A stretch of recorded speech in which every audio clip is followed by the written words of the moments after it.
өвдрөөд ихтэй болохоос биш хамгийн аятайхан чинь нийтийн тээвэр шүү дээ. Аюулгүй би өөр тэгж л боддог.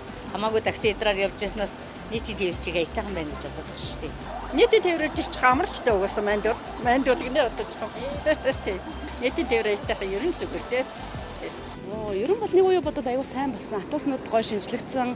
Манай чиглэлд аюу дандаа хуучин автобус явдаг байсан бол одоо гой шинэ автобус явдаг болсон.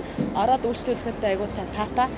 Яг тухайн үедээ мэдээллүүдэд дор наваа явж бол нэг тийм асуух шаардлага гардаг гэх юм уу.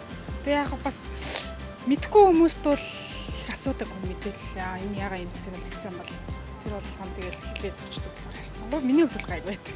Хамгийн гол нь автобус шинжлэгдэнэ гэдэг чинь бид нар ядаж зуны цагт кондишн үлдээгээд өвлийн цагт нь дулаахан автобусын сууж байна. Өмнө нь бид нар тэгдэггүй байсан. Хүүтэй автобус нь гадаа ингээд чичирж жагаад ороод дахиад ингээд хүүтэй автобус нь чичрээл явдаг байсан шүү дээ. Тэгэхээр тэр болгон бол одоо шинжилээд гоё болж байна.